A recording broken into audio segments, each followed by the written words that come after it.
E aí nós vamos ver que para ser um profeta, gente, eu vou ler aqui para vocês, ó. Para ser um profeta, a pessoa tinha que estudar. Onde é que ficavam as duas escolas dos profetas no tempo de Samuel, o profeta?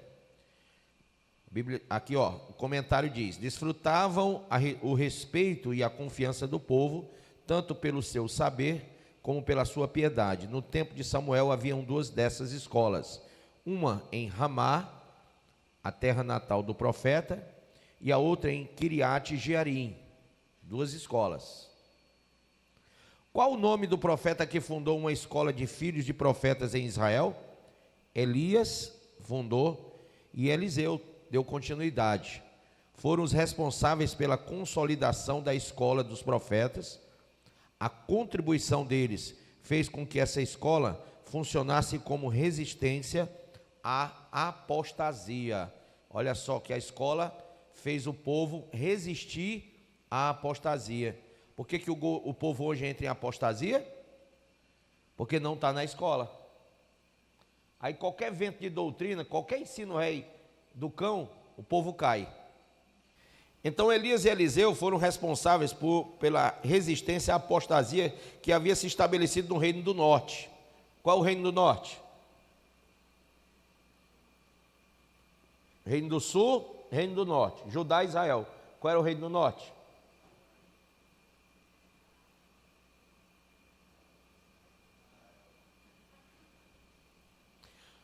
Israel, gente. Vamos lá. Quem fundou a primeira escola de profeta? A escola dos profetas, ao que tudo indica, teria sido o primeiro seminário teológico dos tempos bíblicos. Essa escola teria sido organizada por Samuel, que acumulou o ministério de profeta, sacerdote e juiz. Aí vem os pastorzinhos das heresias dizendo que teologia é do cão, olha só. E eles estudavam tudo sobre Deus. O que é que Osés disse? O meu povo é destruído porque lhe falta. Então os profetas, Samuel, Elias, Eliseu, que esse povo diz que é profeta, né? Esse povo que é contra a teologia, sapateia, pula, é isso que Deus está mandando eu dizer isso. Só que os profetas, os maiores profetas do Antigo Testamento eram estudiosos, eram formadores de escolas, que estudavam tudo o que estava escrito. E aí? Está vendo como é um descortinar o conhecimento, ele descortina a heresia? Ele acaba com a heresia? Se o Fabrício levar isso aqui que eu estou dizendo para pessoas que você conhece, Fabrício, não cai uma carapuça de um bocado de gente? O diabo não quer que você descubra a verdade, porque a verdade, conhecereis a verdade e ela... Irmãos, não estudem teologia. Irmãos, não estudem teologia. Irmãos, teologia é do cão. Por quê? Porque se os irmãos estudar teologia, vão saber que aquela pessoa está pregando o quê? Heresia. Aqui eu não tenho problema com isso, porque eu tenho uma aula de teologia toda terça-feira ali em cima. Tem uma faculdade teológica dentro dessa igreja. E nem sou eu que dou aula. Eu dou 2, 3 cadeiras, né? São vários professores, gente que eu nem conheço da aula aqui. Aí você diz, bispo, só não tem medo? Não, então não, eu ensino certo. Quando você ensina o certo, você não tem medo. De nada, nem mais coisa nenhuma. E se aparecer algum professor ensinando heresia, os meus alunos, que são meus membros, vão olhar e vão dizer, está errado. Porque sabem que a teologia que eu ensino é sólida. Amém? Não tem medo. Vamos lá. Quem fundou a primeira escola de profeta?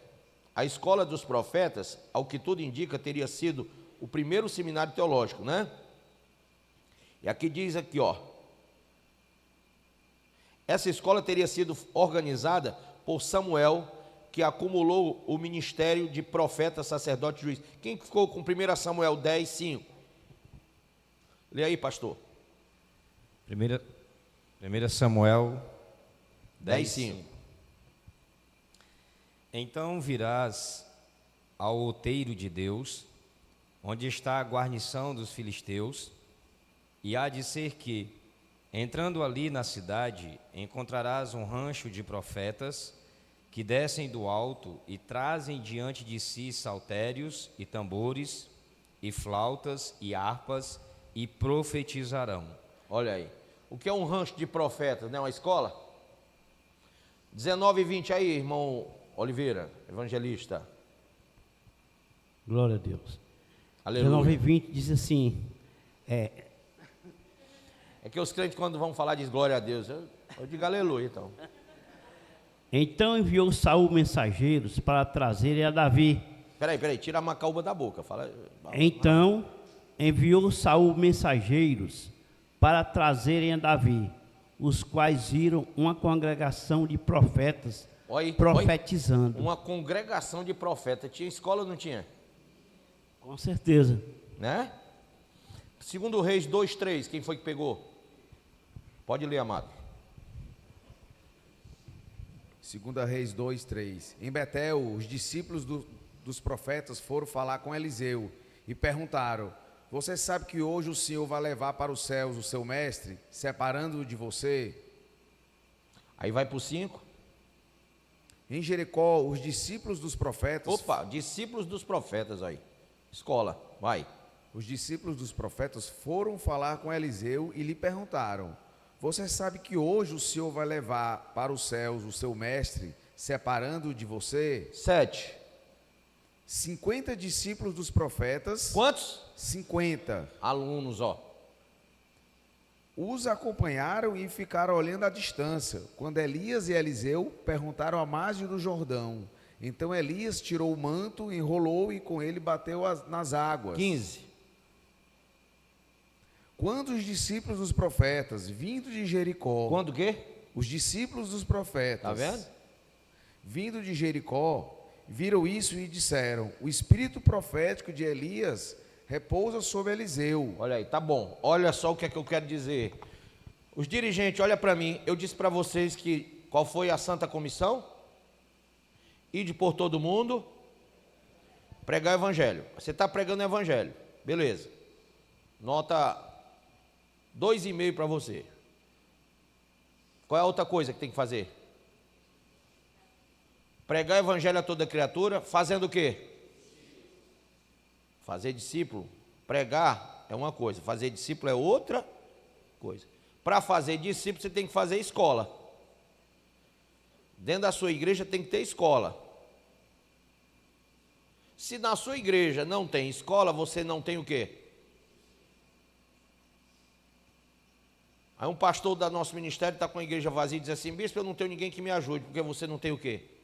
Discípulo. E não tem discípulo porque não tem o quê? Escola. Não tem escola por quê?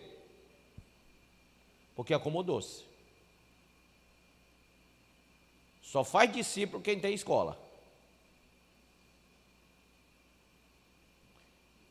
Dá trabalho. Dá trabalho.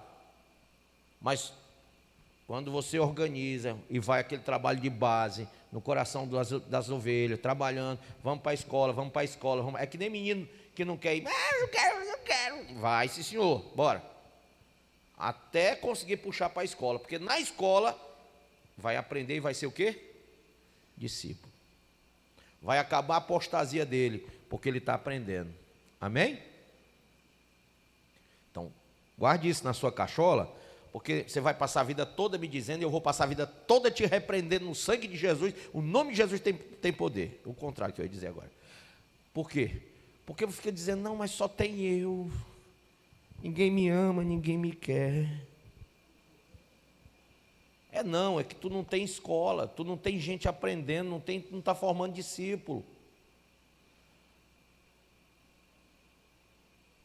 Amém?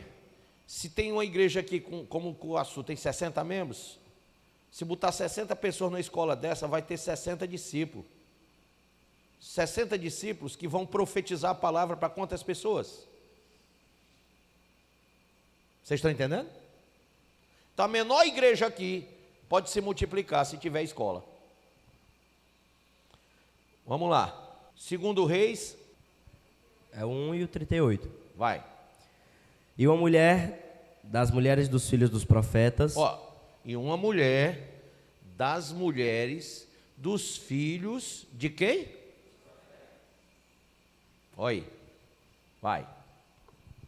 Clamou a Eliseu, dizendo: Meu marido, teu servo, morreu, e tu sabes que o teu servo temia ao Senhor.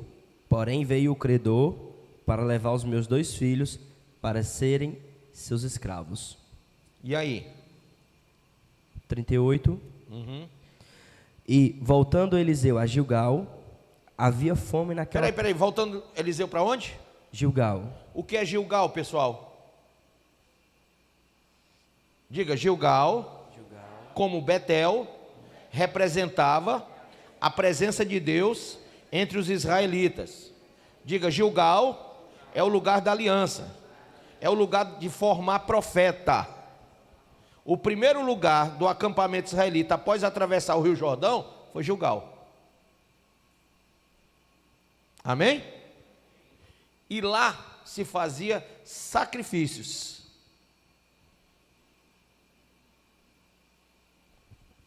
Então veja que tem toda uma organização espiritual no Antigo Testamento, na formação de discípulos, amém? Aí você vê, a mentalidade mudou do antigo para o novo? Não. O que foi que Jesus fez quando ele veio fazer o ministério dele? Discípulos. Qual foi a ordem que ele deu? Fazer discípulos. O que foi que Paulo fez? Discípulos. E o que é que a igreja não faz? Discípulos. Todo esse individualismo da igreja, cada um cuida do seu, só de si mesmo, ninguém está formando discípulos, isso aí destrói a igreja. Não reclame se a sua igreja não tem ninguém, você não formou discípulo. Então vamos lá, pode ler, amado. E voltando Eliseu a Gilgal, havia fome naquela terra. Só uma perguntinha, você sabe qual era o nome do cidadão aí, que essa mulher falou, o meu marido, teu servo, porque ele era da escola de profeta. Você sabe qual era o nome dele? Não? Anote aí, Obadias. Sabe o que foi que Obadias fez? Quem sabe o que foi que Obadias fez? Por que ele estava endividado? Porque ele alimentou os profetas. Havia fome naquela terra, e os filhos dos profetas estavam assentados na sua presença. E disse ao seu moço: põe a panela grande no fogo, e faze um caldo de ervas para os filhos dos profetas. Olha aí, está tudo reunido. Gente, escola é isso aí. Amém ou não amém? Vamos lá, lê aí, Bispo Elvio, o 1 Reis 18, 4 e o 13. Porque quando Jezabel exterminava os profetas do Senhor... Olha só, ela exterminava os profetas do Senhor. Gente que tinha se... Não é um, é os. Porque havia formação de profetas. Vai. Obadias tomou 100 profetas e de 50 em 50 os escondeu numa cova e os sustentou com pão e água. Olha só, ele pegou 100 profetas que Jezabel estava matando todos eles. Ele escondeu 50 e 50 e gastou tudo, ficou endividado, sustentando os profetas para não morrerem.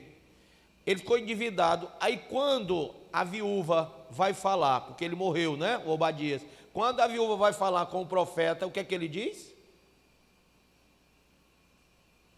Mulher, o que é que tu tem em casa? Tua serva só tem o quê? Uma botijazinha de azeite bem pequenininha. E aí ele ensina ela a fazer aquele milagre lá da multiplicação do azeite, porque aquele azeite era caro. Lembra do azeite caro, eu falei? Então o azeite servia para unção de reis, de profetas, fazer comida e iluminar. E tudo isso era muito caro. Amém? Então ele faz ela, o milagre da multiplicação do azeite foi para a casa dela, foi para a vida dela, porque o marido dela livrou 100 profetas, sustentando os 100 profetas, para não morrerem na mão de Jezabel. Amém ou não amém? Amém. Por isso que ela prosperou. Aí tem gente que diz assim: rapaz, vamos fazer uma campanha de prosperidade do azeite da viúva. Mas cadê o Obadias? Para ter o azeite, ou a multiplicação do azeite na tua casa, tu tem que ter feito pelo menos o que Obadias fez. O caba não dá R$1 na igreja, não paga nem o dízimo, que não é dele, aí vai para a campanha de prosperidade. Olha que heresia. Olha que heresia. Não sustenta a obra, mas quer prosperar.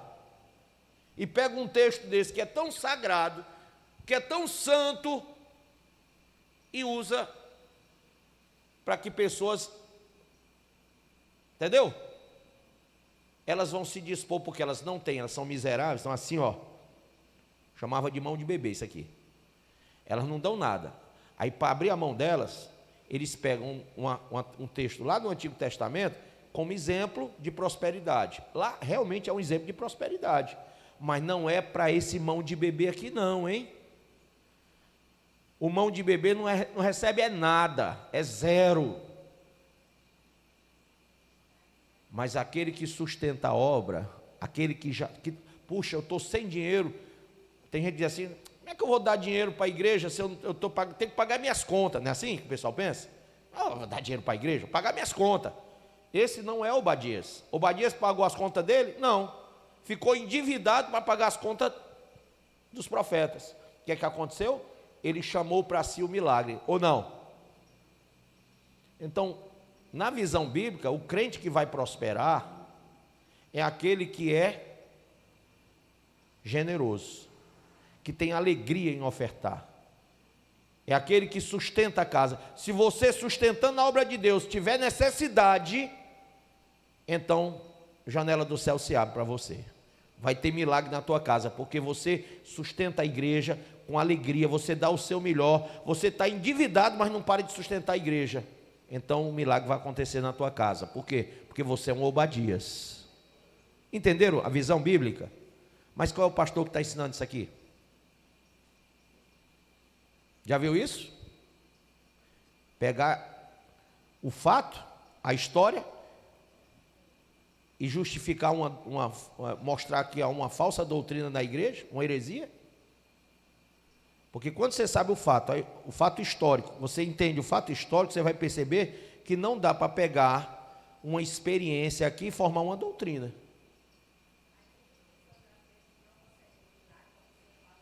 Não consegue o milagre, acha que Deus não ama, mas não provém do céu, porque Deus é justo. E Deus não faz troca. Deus não faz troca com ninguém. Então, para você chamar a atenção de Deus para a sua vida financeira, você tem que entender que Deus tem que ter um propósito nela. Deus tem que ter visto as suas ações. Deus vai sondar teu coração e vai ver o que é que você fez, de fato. Não o que você quer fazer, porque Deus olhando para o teu coração e vendo que tu é avarento, Deus não vai olhar para o teu futuro e dizer, vou abençoar lá na frente, não. Deus abençoa hoje, olhando para ti hoje. Porque se você procrastinar uma ação para o futuro, Deus vai olhar para você e vai dizer, não confio não. Porque eu sei quem você é. Já lhe conheço. Já esquadrei seu coração. Está entendendo ou não? Acaso não disseram a meu senhor o que fiz? Quando Jezabel matava os profetas do Senhor, como escondi 100 homens dos profetas do Senhor, e de 50 em 50, numas covas, os sustentei com pão e água? Ela está dizendo isso. Aqui ainda é ele, né? É ele ou ela? É ele, quem está ainda em 1 Reis 3. Tá. Aí você vê por que a casa dele foi abençoada. Amém? Vamos para outro texto. Aprenderam até aqui? Gente, escola de profeta ensina você a desmascarar a heresia, amém? A tirar a apostasia. Tirar a apostasia. Qual era a missão dos profetas na Bíblia, vocês sabem? Aí alguém vai dizer, profetizar.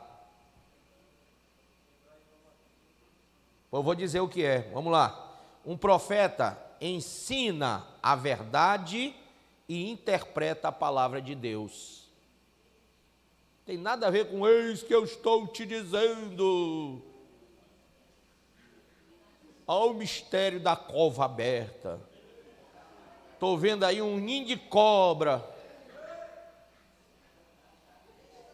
Toma a chave.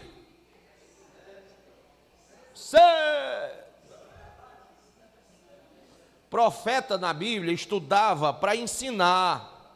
Ô irmão, tu está aqui estudando para ensinar.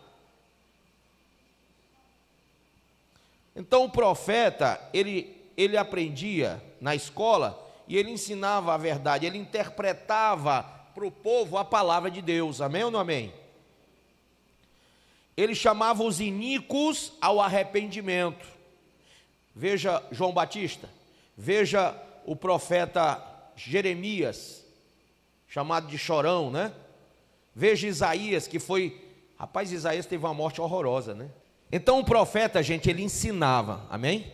Ele ensinava a verdade e interpretava a palavra de Deus. Ele chamava os iníquos ao arrependimento, ele recebia revelações e orientação do Senhor para o benefício do povo. Ele podia até prever o futuro, porque Deus é o quê? Deus é o quê? Presciente.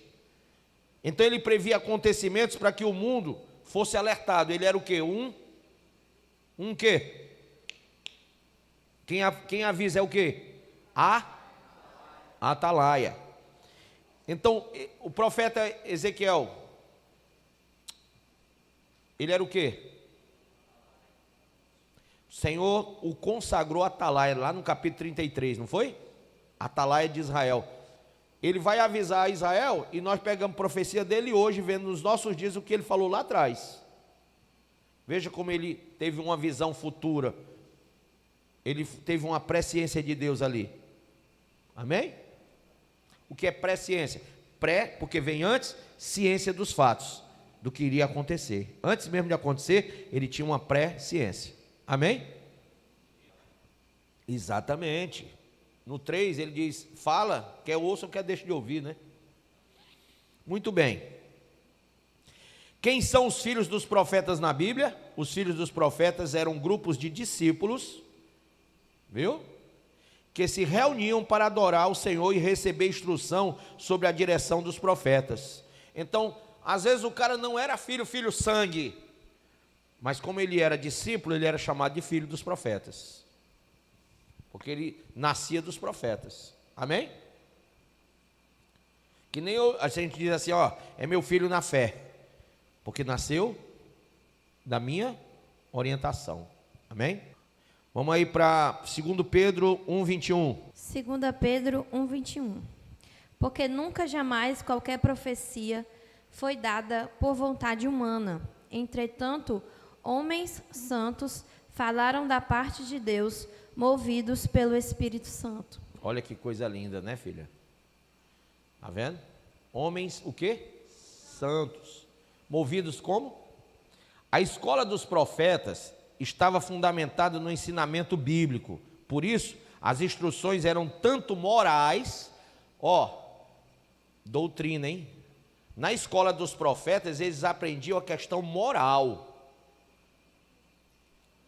Hoje, o cabo diz que é profeta, Cláudio, e tem uma compostura totalmente distorcida.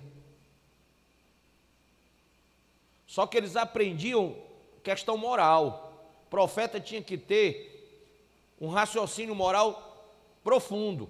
Ele não podia querer se igualar ao secular, não. Ele tinha que ser diferente. Então eles aprendiam tanto a questão moral quanto espiritual. Não era uma escola apenas para dotar os alunos com conhecimento, mas, sobretudo, para que esses tivessem uma profunda experiência com Deus. Sabe o que é que fazia para entrar na escola dos profetas? Aqui a gente está convidando, quase empurrando para dentro, né? Mas olha só, como entrar na escola de profeta? Precisava de uma carta pessoal, para cada candidato, era candidato, levava uma carta pessoal contando a sua história de vida e pedindo a vaga para estudar. Essa carta era avaliada, ficava à disposição, sendo avaliada, e aquela pessoa tinha que ficar 3 meses antes do começo das aulas à disposição para aquela carta ser avaliada e aquela pessoa também, para ver se ela podia entrar na escola dos profetas. Olha como é diferente. Então nós temos que entender Por que que Isaías deu a vida como deu? Por que que os profetas viveram o que viveram e tinham aquela dimensão espiritual toda? A igreja tem que levar muito mais a sério a escola bíblica dominical, sim ou não, pessoal? Não é vergonhoso que o povo da igreja não está aqui, não está aqui para aprender e para ser aluno da escola bíblica dominical. Essa aqui é a escola dos profetas da atualidade. Não tem profeta de reteté nem de ratatá, não. Profeta é de Bíblia. Quando a gente fala a palavra, a gente está profetizando o que a palavra diz. E eu queria terminar isso aqui com Jeremias 23, por favor. Abra aí. Jeremias 23, versículo 9. Acerca dos profetas, meu coração está partido dentro de mim. Todos os meus ossos tremem.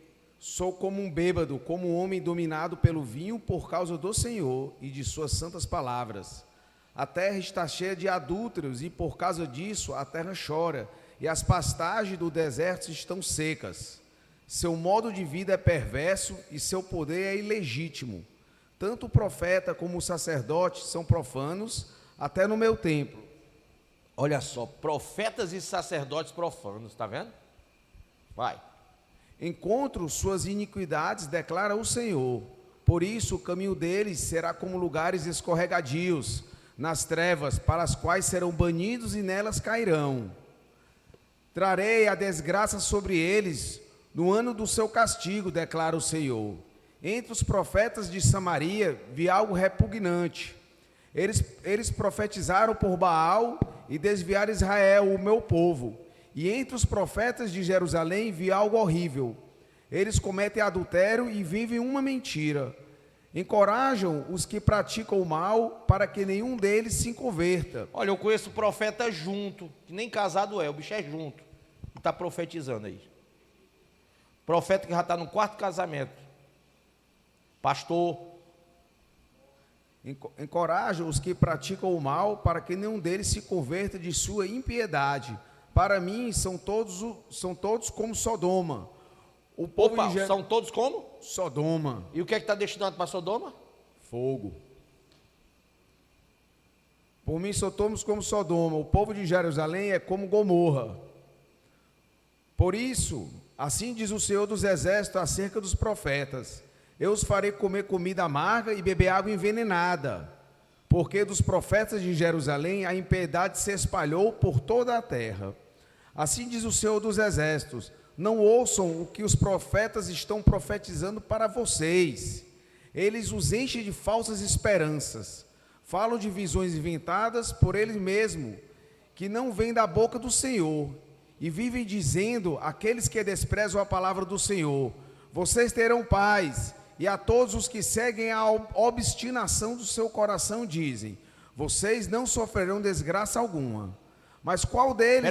Peraí. 17, né? Agora, Cláudio, lê o 18 aí. Só o 18. Porque quem esteve no conselho do Senhor e viu e ouviu a sua palavra, está perguntando. Quem esteve atento à sua palavra e a ouviu? Pronto, peraí. Olha, lê de novo. Aleluia, de Quem? novo. Glória a Deus. Porque quem esteve no conselho do Senhor... Peraí, quem esteve aonde? No conselho do Senhor. Na escola. Na escola. Conselho é a escola. Quem esteve na escola dos profetas? Ele está falando da escola dos profetas. O cara profetizando da carne, profetizando do diabo mesmo, enganando o povo, falando da visão do coração, não do Senhor. E aí a pergunta é: quem esteve no conselho do Senhor, na escola, e viu e ouviu a minha palavra, diz o Senhor, porque tinha que estar aqui para aprender a palavra. Quem não aprende a palavra vai falar o quê? Bobagem. Visagem. É visagem. Vai ficar com visagem na igreja, porque não tem palavra, vai ter que dizer alguma coisa. Lê aí de novo, filho, vai. De novo. Do início. Aleluia. Para matar teu verme, vai. Dizem continuamente aos que desprezam o Senhor, diz: paz. Porque quem esteve no conselho do Senhor e viu e ouviu a sua palavra, quem esteve atento à sua palavra e a ouviu? Pronto. Vocês entenderam a pergunta? Quem é profeta tem que conhecer a palavra. Se não conhece a palavra, não é profeta. Vai. Eis a tempestade do Senhor, o furor saiu, e um vendaval passou sobre a cabeça dos ímpios. Pode ir. A ira do Senhor não se desviará, até que ele execute e cumpra os desígnios do seu coração. Nos últimos dias, vocês entenderão isso. Quais são os últimos dias, Fabrício? O dias que há de vir, né? Hebreus, capítulo 1, versículo 1 e 2. Antes, o Senhor falava pelos profetas, mas agora, nos últimos dias, através do Filho. Então, nos últimos dias, nós estamos nos últimos dias, sim ou não? Sim. Estamos entendendo o que ele falou lá atrás, ó. Não mandei esses profetas, mas eles foram correndo. Não falei, mas eles profetizaram. Mas se tivessem estado no meu conselho, teriam anunciado as minhas palavras ao meu povo, e o teriam feito voltar do seu mau caminho e da maldade das suas ações. Então, olha aqui, no 22, ele está dizendo que se eles estivessem no conselho, teriam feito o povo ouvir a palavra de Deus e teria feito o povo voltar do mau caminho que estavam. Pode ir. Sou eu Deus apenas de perto? Diz o Senhor, e não também Deus de longe? Pode alguém se ocultar em esconderijos de modos que eu não veja? Diz o Senhor. Não encho eu os céus e a terra? Diz o Senhor. 25, passa para tua esposa agora ler. Tenho ouvido o que dizem aqueles profetas profetizando mentiras. Opa, profetizando o que, pessoal? Olha aí, hein? Em meu nome, dizendo, sonhei, sonhei. Até quando sucederá isso no coração dos profetas que profetizam mentiras e que são profetas do engano do seu coração? Olha aí, está dizendo que eles são profetas do engano, porque profetizam mentira e ficam contando sonho para as pessoas. Não a palavra, é sonho. Quando é sonho, revelação, até me dá paz, eu escuto e recebo. Mas não é, a maioria das vezes não é. Aí, meu irmão, tem que contar como um sonho, né? Vai, pode ler, amada. Os quais cuidam que farão que o meu povo se esqueça do meu nome, pelos sonhos que cada um contam ao seu companheiro, assim como seus pais se esqueceram do meu nome por causa de Baal. O profeta que teve um sonho, que conte o sonho, e aquele em quem... o profeta que tem sonho, conte-o como apenas sonho. Na tua tradução não está assim, não? Não. Tá como? O profeta que teve um sonho. Teve um sonho? Que conte o sonho. Pronto. Por quê? Olha como é que lá na tradução ele faz aqui, ó. O profeta que tem um sonho, conte-o como apenas um sonho. E não conte o sonho. Porque conte o sonho, aí vê contando sonho. Pois é, a mesma tradução. Vá. Vai. O profeta que teve um sonho, que conte o sonho, e aquele quem está a minha palavra, que fale a minha palavra com verdade. Olha a diferença. Quem tem sonho, conte como apenas sonho. Mas aquele que tem a minha palavra, fale a minha palavra com o quê? Porque você vai ter profeta que conhece a palavra e vai falar mentira, vai falar heresia, mas ele tem que falar a verdade. Vai. Quem tem a palha com o trigo, diz o Senhor. Não é a minha palavra como fogo, diz o Senhor, e como um martelo que esmiuça a penha. O que é que ele está dizendo com isso? Por que que você vai ficar vivendo à base de sonho, se você tem a minha palavra? A minha palavra não é como martelo que esmiuça a penha, não é como o fogo que consome a palha. Então por que você está vivendo à base de sonho? Por que tem igreja que vive à base de revelação e não da palavra? Pode ir. Portanto, eis que eu sou contra os profetas. Eis que eu sou o quê? Contra os profetas, diz o Senhor, que furtam as minhas palavras, cada um ao seu companheiro. Como é que o profeta hoje, ele rouba a palavra do povo? Quando ele começa a profetizar, esquece da Bíblia. Quando ele chega, pega um versículo, como o irmão falou, foi você que falou, metade do versículo, e vai contar uma historinha para o povo. Uma vez eu fui ver lá em 1999, o R. Soares esteve aqui no hotel, e eu fui lá, eu, menino rei, muito curioso, queria ver, recém-pastor, né, desde 92, tinha 7 anos de pastoreio, e eu via ele muito na televisão, tive curiosidade de ver. Cheguei lá, me arrependi. Cara, o cara passou o tempo todo contando historinha. Ele não abriu um texto da Bíblia. Eu saí decepcionado, disse, nunca mais eu quero ver esse cara. Se você vê o programa dele na TV, é só contando historinha. Bíblia é pouco. Pega um texto da Bíblia, um versículozinho e faz uma história em cima disso. Vocês estão entendendo? Então, nós temos a obrigação de ensinar a palavra e não de contar a história. Eis que eu sou contra os profetas, diz o Senhor, que usam de sua língua e dizem, ele disse. Eis que eu sou contra os profetas que profetizam sonhos mentirosos, diz o Senhor, e os que contam e fazem errar o meu povo com as suas mentiras e com as suas leviandades, pois eu não vos enviei nem lhe dei ordem, e não trouxeram proveito nenhum a este povo, diz o Senhor. Está vendo? Não trouxeram proveito nenhum, e eles se contando mentiras e leviandades. Tá? Parou em qual versículo? 32? 32. Olha o 33 aqui, pode deixar comigo agora. Quando, pois, este povo te perguntar, ou qualquer profeta, ou sacerdote, dizendo, qual é a sentença pesada do Senhor? Então lhes dirás, vós sois o peso, e eu vos arrojarei, diz o Senhor. Quanto ao profeta e ao sacerdote e ao povo, que disser sentença pesada do Senhor, a esse homem eu castigarei a sua casa.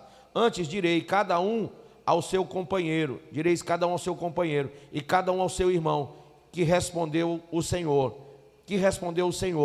que falou o Senhor, mas nunca mais fareis menção da sentença pesada do Senhor, porque a cada um lhe servirá de sentença pesada a sua própria palavra, pois torceis as palavras de quem?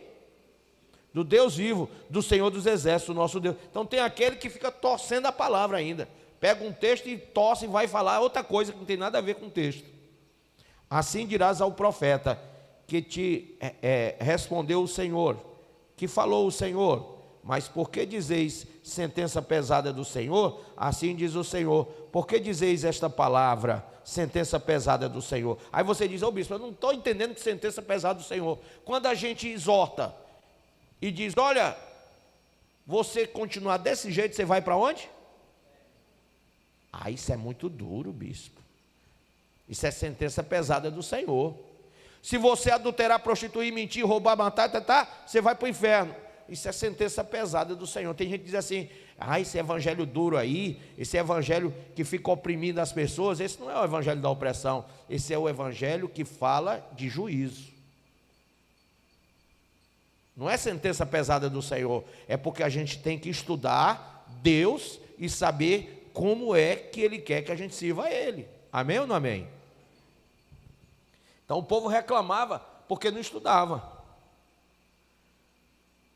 Por isso levantar-vos-ei e vos arrojarei da minha presença, e vós outros, e a cidade que vos dei a vossos pais. Porei sobre vós perpétuo opróbrio, que é opróbrio, vergonha, e eterna vergonha, que jamais será esquecida. Por quê? Porque eles não entendiam a sentença pesada do Senhor. Vai vir juízo? Vai, para aquele que está vivendo fora da palavra. Procura.